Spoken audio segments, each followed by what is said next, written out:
There's something about a railroad and something about railroading that's different from any other calling beneath the sun.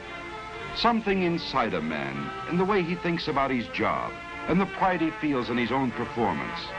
It rides the motor car across a stretch of open track with a band of men on their way to work. It stands beside them in the silent desert where the only sound is the sound of their tools and their voices. It walks with the man who works alone, marches with thousands who work together. For these are railroad people, a breed of their own, the men and women who run the railroad, working with paper, with forges, lathes, and presses, truing the wheels, tending the signals, throwing the switches, handing out supplies, helping with the baggage, serving the food, selling the tickets, building a fence, a bridge, a roadbed, using a shovel, a crane, a transit, a typewriter, making up the trains, running the trains, maintaining the trains. This is my railroad, 100,000 men and women working together to serve one purpose, to keep a railroad running.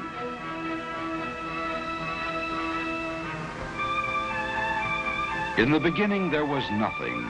No rail, no roadbed, no rolling stock. Nothing but untouched wilderness.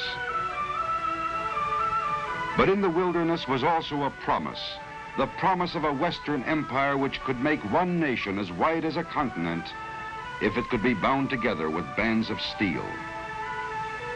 Where few men had dared to walk, a path was cleared. Out of the rock, out of the earth, and through the virgin forest. Ties were hewed, rail was laid, bolted, and spiked down. When the last spike was driven, our first trains moved across the continent. Up and over 7,000 feet of mountain barrier, locked in winter's clutches, and into the heart of the Western Empire. A nation now was joined together, a nation scarcely born, yet reaching for its destiny. As the West and Southwest grew, so did the railroad. Until today, those rails which once bravely spanned the mountain have become an interlocking network, binding together the far west, the southwest, and the south, linking them in turn with the mid-continent, and through many connecting lines, hauling traffic across the nation. Hauling the products of the forest, lumber from the Siskiyous, the Cascades, the Sierra, from New Mexico, Texas, and Louisiana. Hauling the products dug from the earth, the metals, the chemicals, the oil. Hauling the products of the soil, fruits and vegetables from the garden spot of the nation, transported to distant cities as if distance were non-existent. Hauling the products of the factory, fashioned into the shape of things our people need. Hauling the people of a free nation, a people free to move and travel at their will without answering to any man. This is my railroad, a service performed by 100,000 men and women who share a common pride, knowing how to run a railroad.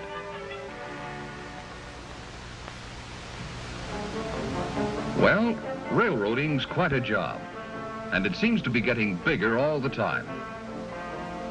All along our lines, we keep getting more people. Don't ask me where they come from, but they keep right on coming. And behind those people, we keep getting more business and industry. Each day in the last 25 years, a new industry large enough to need a rail connection has sprung up along our lines. Since the end of World War II, that rate has doubled, 2 new industries a day, turning out goods that have to be delivered to somebody, somewhere, all over the country. So it's no wonder we can't ever say a railroad's really built. We're always adding to it and always rebuilding it. For instance, as traffic increases, we keep laying bigger and heavier rail to carry the heavier loads. Replacing rail isn't a complicated job till you remember you can't hold up traffic. Our boys work it out, though. The fellows down the line pass the word along when a train's coming. We make a temporary joint, move our equipment out of the way, and the train goes right on through. It's work, and the train has to slow down a little, but traffic keeps on moving. The speed at which we can run our trains depends only partly on the power of the locomotive. It depends even more on the weight of the rail and the curves and gradients of the track. We always try for a straight and level line. But the contours aren't always made to order. We have to fit our railroad to the contours. So when we have to build a curve, we try to make it as gentle as we can. On one stretch of track, the Tehachapi Loop, it wasn't quite so easy. We had to swing our curve all the way around, so one end of the train actually passes over the other. We have to carry passengers and freight even when there's a mountain where we want a canyon, or a canyon where we want a mountain. So we move the earth around, that's all. Cut it away from one place and fill it in another. Cut and fill. That's the basic pattern. Where a cut would be too deep, we drive a tunnel through. Where a fill would be too great, we build a trestle or viaduct to carry our trains on stilts. In order to cut across the Great Salt Lake, we had to build a trestle 12 miles long. We put a roadbed right across the water. And we engineer our bridges. Sometimes we build a small one. Sometimes we build a high one, like the Pecos River Bridge in Texas. There are more than 10,000 bridges, viaducts, and trestles on our lines. It's a lot of work to build a railroad. And the work is never done. What you build, you have to maintain. Maintaining a railroad takes a lot of material. Our supply trains are always on the move, carrying that material to every point in the system. It takes a lot of equipment, and some of it very technical, like the rail detector car, which can see right inside the steel rails, looking for flaws no human eye could ever see. But mostly, maintaining a railroad takes a lot of men, and those men have to know their jobs. When the weather's fine and the sun is out, it isn't too difficult. But when the weather changes, the job gets a little more complicated.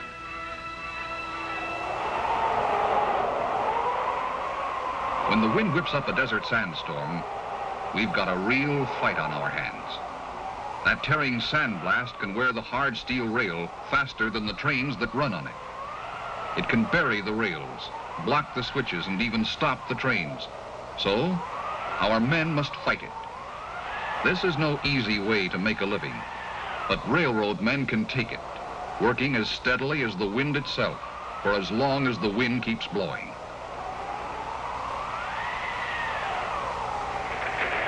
Like I say, it's quite a lot of work to run a railroad.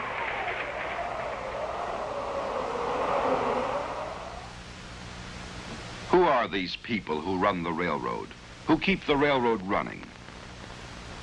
We're a plain and friendly people living in the cities, towns, and rural districts of 8 states, living among our friends and neighbors, whose patronage of the railroad gives us the work by which we earn our living. We in turn contribute to the communities in which we live.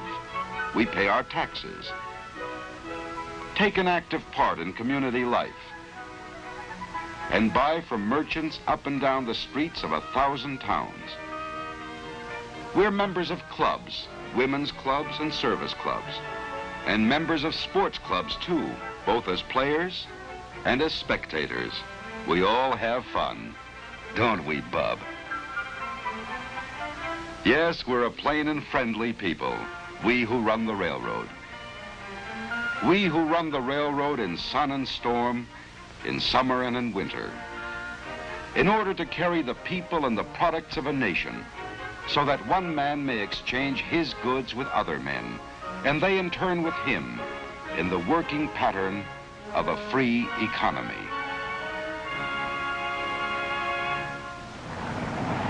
We haul a lot of stuff, all right, but getting it to the right place at the right time isn't just a matter of hooking a lot of cars together and running them over the line. Every train has to be made up according to a carefully worked out plan. So naturally, we think our end of the job in the railroad yards is an important part of railroading, because that's where the trains are put together. All along the line, cars come into these yards to be routed and rerouted to their destinations. In the yards, we sort them and shuffle the individual cars into new trains. Some will go north, others south or east or west. In the most modern yards, it works like this. The engineer of the switch engine pushes the cars up the slope of a man-made little hill we call the hump.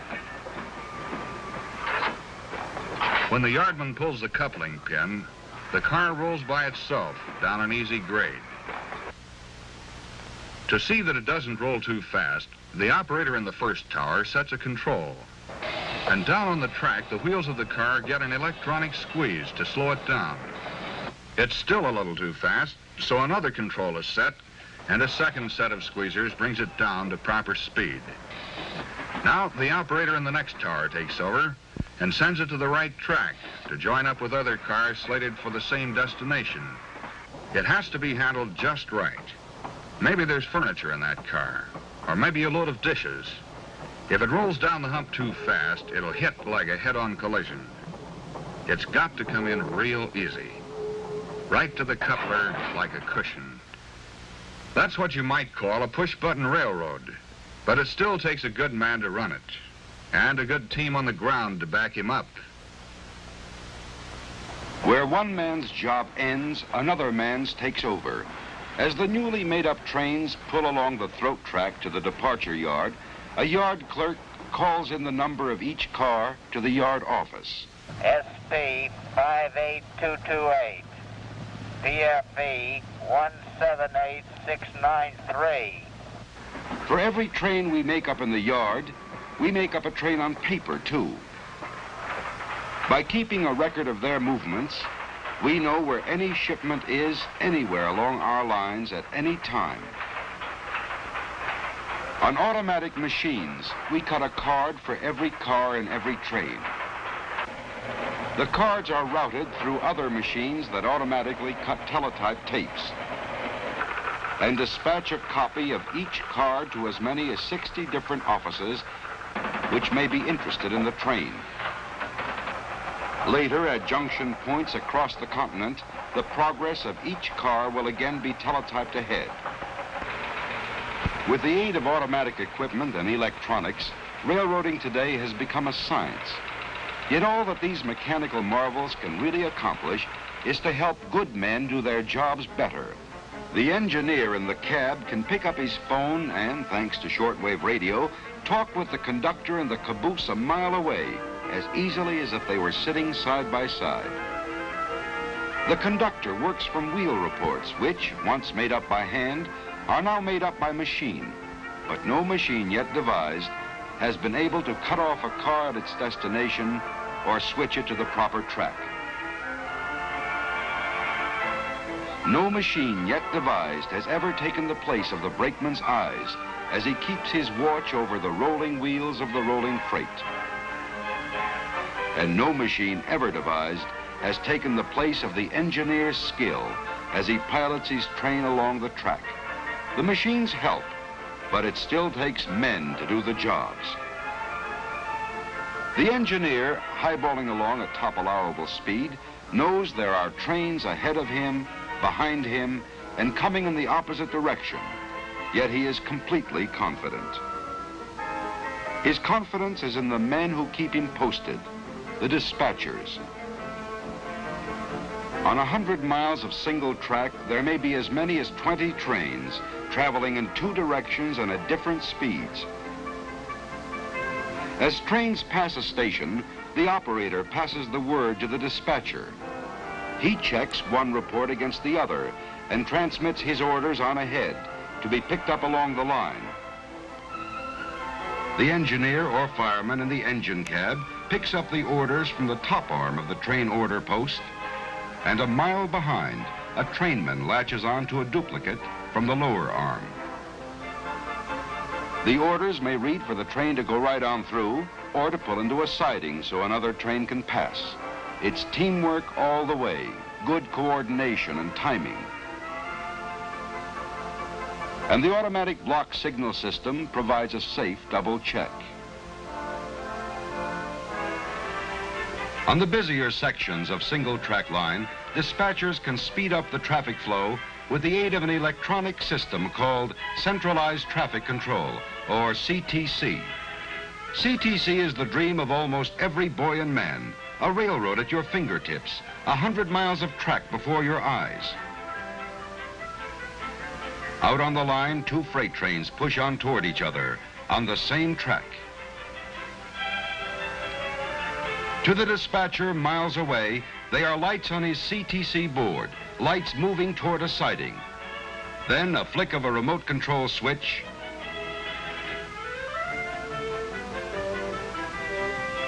one freight takes the siding,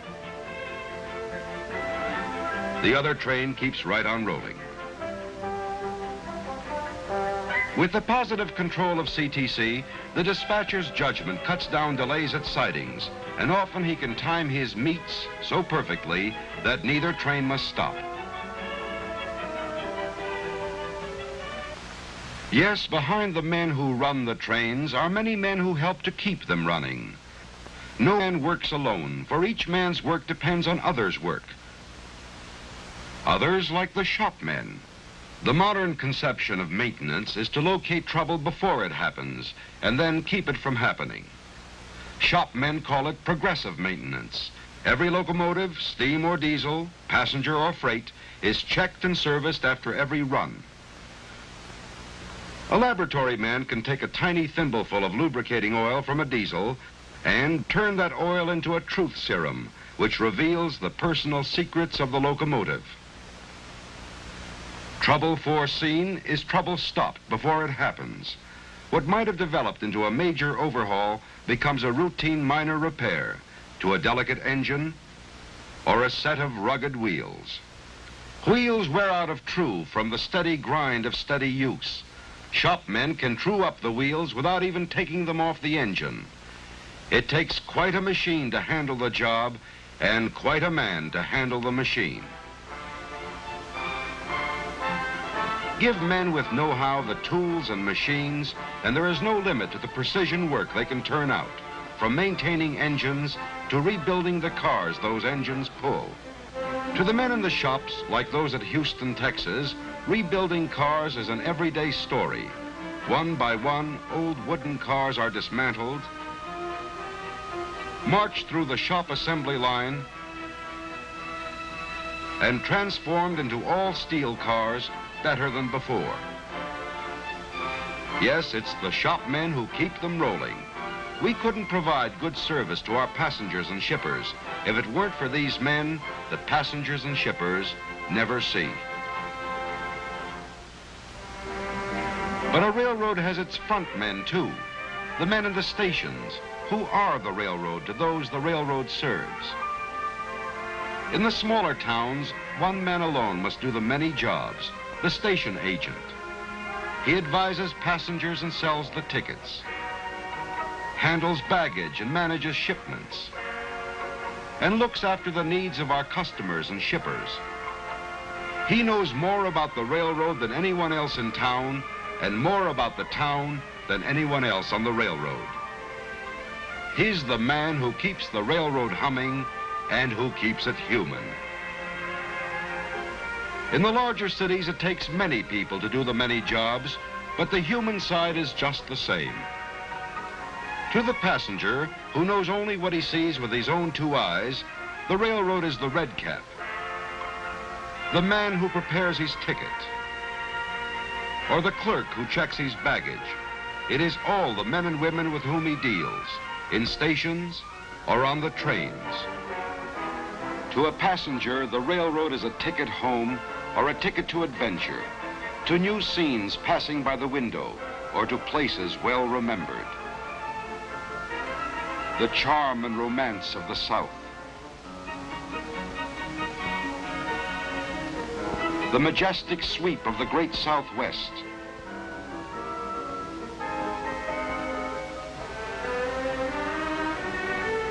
The color and beauty on the shores of the Pacific. It is beauty in unexpected places, beauty that changes with the seasons. Spring is the gentle season, as fragile as the blossom on the branch. Spring brings the poppy to the coastland, the yucca to the hills. Along Louisiana bayous, soft colors light the water hyacinth. The year turns and the summer sun lies hot upon the land. But with the tang of autumn, the colors change upon the trees. A delicate tracery on the leaf, a broad brush stroke on the mountainside.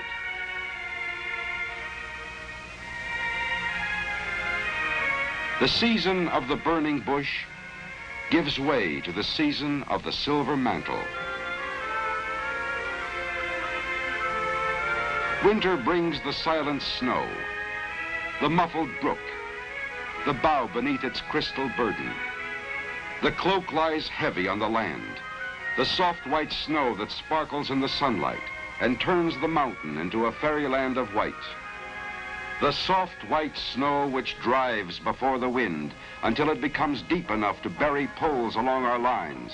Snow that can block our switches, tear down our wires, and challenge the progress of our trains. In the Sierra, the Cascades, the Siskiyous, hundreds of miles of mountain railroad must be kept open. The trains must go through.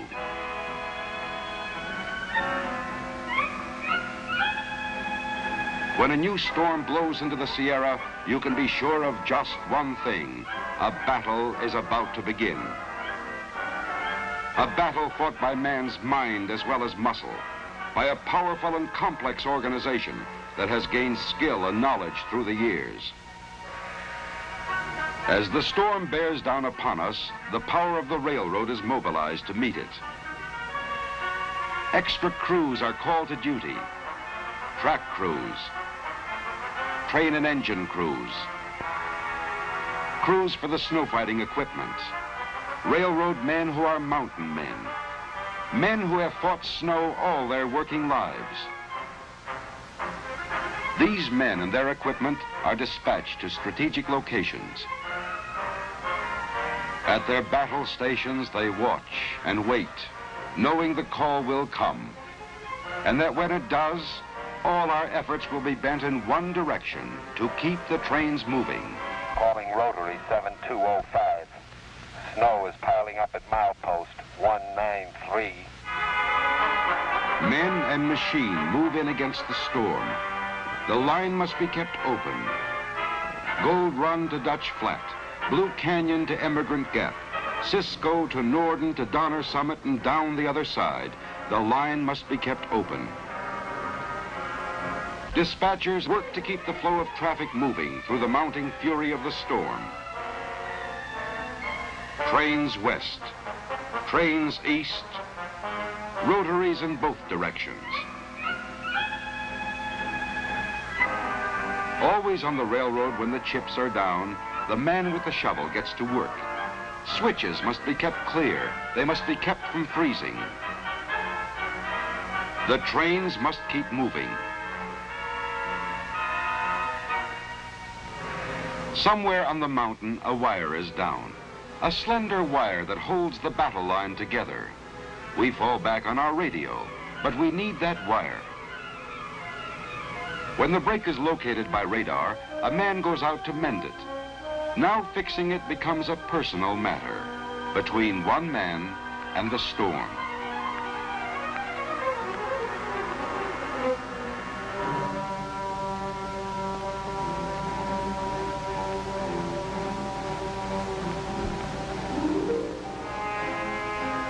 The fight goes on. If the storm won't quit, then neither will we. When the blind white fury smothers our attack, there's only one way to beat it: outlast it. Sometimes when the going gets tough enough, we may have to yield a little, to surrender one track to the storm and concentrate all our work and all our equipment to keep the other track open. So we do. We put our backs into it, we keep on punching. And the trains keep rolling through.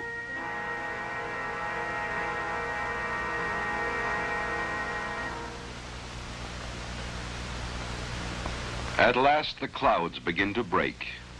The wind dies, the storm has spent its anger. The snow once more is a white and silent sea, gleaming in the sun. The battle is over, but not the work. Our buried wires must be dug free to safeguard communications if another onslaught comes. On the open lines of track, fast-moving flangers clear the snow from between the rails. But on the second track, where the storm closed us in and we made a temporary surrender, the big rotaries still have a job to do.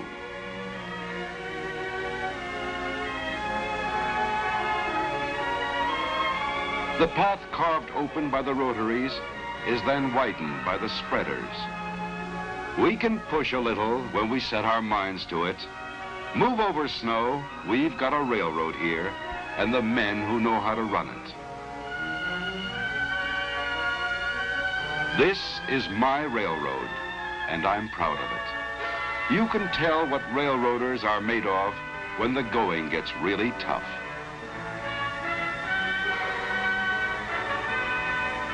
Yes, there's something about a railroad and something about the railroaders who keep it running.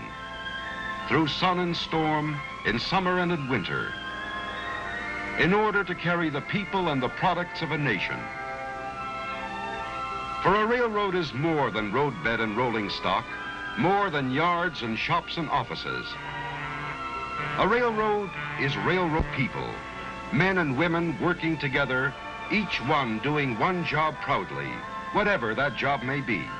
Men and women working together and sharing a common pride, knowing how to run their railroad.